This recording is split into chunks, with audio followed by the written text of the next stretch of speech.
It's Conduit News Radio with Paul Harrell.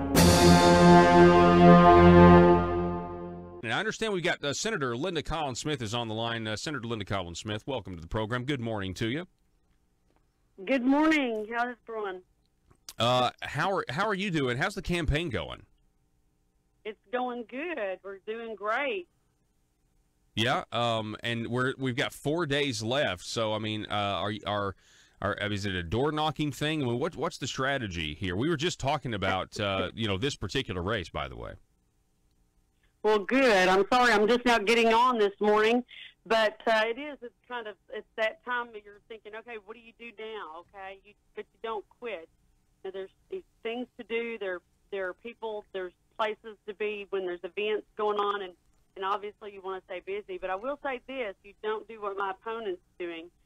There were some people that told us that Representative Sturts said that it's over. People have made up their mind. Well, it's not so, because constituents have called. They've been calling, and they want to know about specific issues.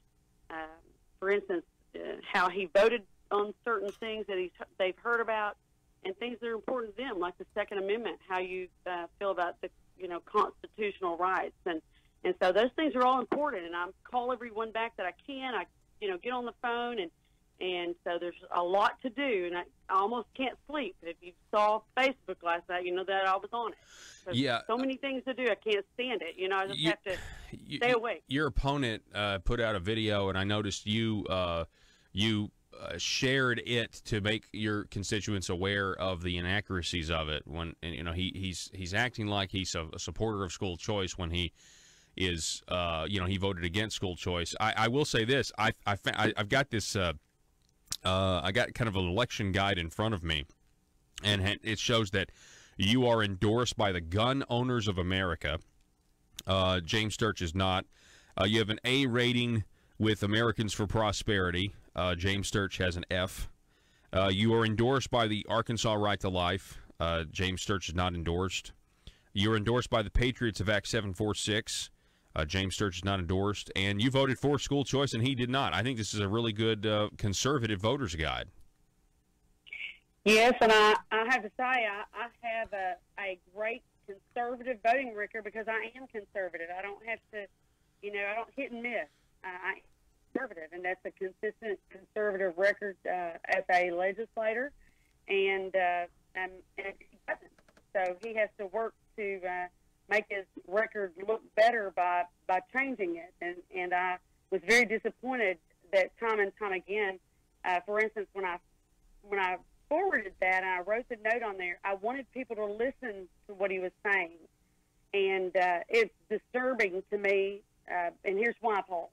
If you vote for him based upon what he said, and you find out that he did not vote for school choice, and you want school choice, and he deceived you, you're going to be mad. There are people that actually pulled their sign out of the yard when they looked at the things that he told them, and then they started hearing things, and people started talking to them, and they realized that what he said wasn't true. It made them mad, and it should make them mad. But they started questioning the record. They started seeing things and hearing things that was not so. But I'm going to tell you, for the children, when you look at that, it actually it had brought tears to my eyes. I think of my grandchildren and the children of the future of tomorrow. I want you to think about their educational choices.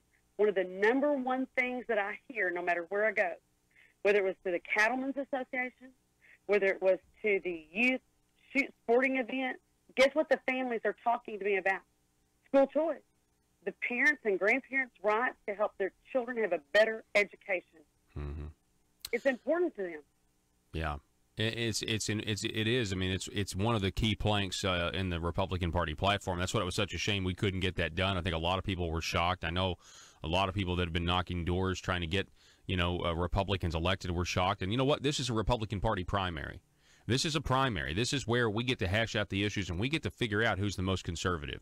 And the fact is, you have a voting record. You have those ratings that you were just talking about. Not to mention Conduit for Commerce's rating. And this is it's very clear here. This is not about platitudes. This is not about talk. I mean, of course, you got to talk to campaign. We get that. but what have you done? And the fact that, I mean, you just got to look at who's willing to stand up to the status quo down there. And, Linda, you are willing to stand up to the status quo. Well, and you have to. You know, what do you stand for? And it's sad that this you know, that whenever you hear and you talk to him, and if he's willing, the one time that I got to talk with him in the room at the same time through the whole campaign season, and if you're going to stand up and not tell the truth, you know, what do you stand there, what do these young people think of you and hear about you? And you're going to be their leader. Do they aspire to be like you? And, you know, these young people have to count on you. Families have to count on you. Yeah. And you've got to be able to stand up there and what is your character? And so I have to tell you something. And I was very unhappy. I let him know that. Yeah. And I think that the people, when they look at that, they see that we're trying to count on him. He's got to stand up and be. And you know, another thing, Paul, and I'm changing gears on you. When you get up out of your seat and you change a vote, when you just voted for special elections, that is another issue. And I'm sorry I'm changing gears. They kind of go together because people mention those together. Mm-hmm. You guys have made people very aware of that vote of special elections. And I say that because they talk about them almost hand in hand. Uh-huh. You've educated the people in my district very well. Thank you, Conduit News and Paul Harrell Show, because you really have educated the folks. They talk about the information that they've gained from you about that special election vote. Thank you for doing that. Well, hey, we're just trying to get the truth to the people, and we know that there's not a lot of people out there doing that. Linda, we're about out of time, but I got another question for you. One more question. Your opponent, you know, who's from Independence County, was working for a lobbyist all the way over into Queen for a time, and while he was a state representative. My question to you is, have you ever worked for a lobbyist? No, I have not. I was not ever paid for a lobbyist when I went to the legislature and voted on bills. My job is to go down there and work for the people. And I will tell you this, had I known that Representative Search was doing that, I would have had that information in my ethics reform bill that I presented in the legislature when I tried to get it passed, to have legislators not being consultants and being paid as attorneys while they, voting. So anyhow, I appreciate you, Paul, for getting the information out there. Well, thank you. We need your help out there to get out the facts. I appreciate you, Senator Linda Collins-Smith. Good luck on the campaign trail, and we will be following this race very closely. Thank you. Have a great day. Go vote, everyone. Yes, everybody go vote. 4 days to act. Early voting is going on. It's Friday, folks. A lot of people get off work early on Friday. Go vote.